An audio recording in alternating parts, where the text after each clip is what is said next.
शिवाय, नमस्तुभ्यम, जय माता दी। मैं अंजुश्री आपके अपनी चैनल शिव शक्ति में आपका स्वागत करती हूँ। दोस्तों, आज मैं आप लोगों को 7 चक्रों में से द्वितीय चक्र स्वादिष्टान चक्र के ध्यान की सरल विधि बताने जा रही हूँ। स्वादिष्टान चक्र हमारे शरीर में नाभि से 4 उंगली नीचे की ओर व मूलाधार चक्र से थोड़ा ऊपर माना जाता है। जहाँ जनेंद्रियां होती है वही स्थान इस चक्र का है। इस चक्र का तत्व पानी है। पानी का स्वभाव होता है उसे जिस रंग में मिला दो वह उस रंग का हो जाता है। इसी प्रकार मनुष्य जो का स्वादिष्टान चक्र चेतनावान होता है तो वो भी पानी जैसा उसका स्वभाव घुलने मिलने वाला हो जाता है। उसकी सोच क्रिएटिव व सृजनात्मक होती है। उसकी आत्मविश्वास बढ़ा रहता है। वह उसी कारण अपने आप को अधिक सुंदर देखना पसंद करता है। वह अच्छे खाने व पहनने का शौकीन होता है। जिसका स्वादिष्टान चक्र अवचेतन होता है वह उसके विपरीत स्वभाव वाला होता है। वह हमेशा अमोद प्रमोद काम वासना में लिप्त व शराबी क्रोधी लड़ाई झगड़ा व घृणा करने वाला होता है। उसमें सब तरफ नकारात्मक आदतें पाई जाती हैं। दोस्तों, चक्र के ऊर्जावान बनने से अगर हम अपने चेतना का आयाम पा लेते हैं तो क्या बुरी बात है। ईश्वर ने हमारे शरीर में सभी इच्छाओं की पूर्ति का साधन दे रखा है तो हमें उसको पूर्ण रूप से उपयोग करना चाहिए। अब आपको मैं ध्यान विधि बताती हूँ। सर्वप्रथम आप एक ऐसे स्थान का चुनाव कीजिए दोस्तों जो पूर्ण रूप से शांत हो, वह हमारे मन को प्रफुल्लित कर देवे। अब आंखें बंद करके एक आसन पर इस तरह पालती मारकर पूर्व की ओर मुख करके बैठ जाइए और दोनों पैरों को आपस में मिलाइए। जैसे कि हम नमस्ते की मुद्रा में हाथ जोड़ते हैं, ठीक उसी तरह हमारे दोनों पैरों की पंजों को आपस में जोड़िए। वह हमारे जो दोनों थाई हैं जिसे हम जांग भी कहते हैं वह जमीन से चिपकना चाहिए।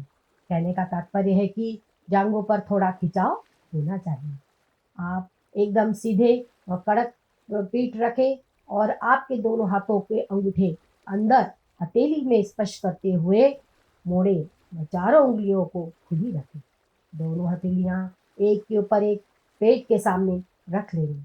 अब सांस अंदर में खींचते हुए ऊपर लाने व पेट को सिकुड़न को महसूस करते हुए सांस को जब तक खींचे रखें जब तक कि आप उसे रोक सकते हैं, क्योंकि जब घबराहट सी होती है तब हमारे अंदर की जो नर्व सिस्टम है वो एकदम एक्टिव हो जाता है। जैसे ही हम सांस को बाहर नासिका द्वारा छोड़ते हैं तो जो भी नसों में अवरोध होता है वह खुल जाता है।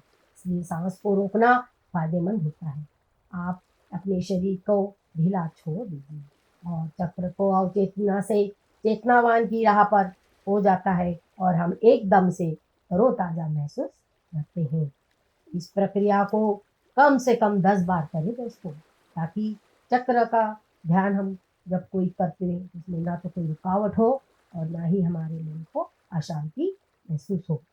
दोस्तों, ध्यान को अब ऊपर से नीचे के स्वादिष्टान चक्र के स्थान पर ले जाना है और वहाँ हमें इस प्रकार से महसूस करना है जैसे सूर्योदय होता है और आसमान की लालिमा लिए होता है। ठीक उसी प्रकार नारंगी रंग लिए एक कमल दल जो 8 पंखुड़ी वाला है वो वहाँ पर चक्र के समान घूम रहा है और चक्र के ऊपर एक वृत्ताकार है और वो उस पर हमारे उत्पत्ति के देवता जो सृष्टि के निर्माता परम पिता प्रजापति ब्रह्मा जी और माता सरस्वती विराजमान है।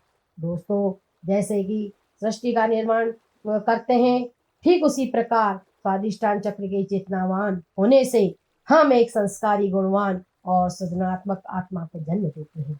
उस बच्चे में जन्म से ही अच्छे संस्कारों का उदय होता है। ब्रह्मा जी व माता सरस्वती का ध्यान करते हुए वम शब्द मंत्र का आप उच्चारण कीजिए। वम इस तरह से गुंजायमान होना चाहिए कि भंवरे की गुंजन सी ध्वनि सुनाई दे रही। वम बोलते हुए माँ को अधिक देर तक खींचना है, जिसमें नीचे से ऊपर खिंचाव हो वह गुंजन पूरे शरीर में गुंजायमान हो। फिर उसे कानों के द्वारा ध्वनि को बाहर जाते हुए महसूस करें। वह शरीर को ढीला छोड़ देवे। वह ऐसे उच्चारण करे।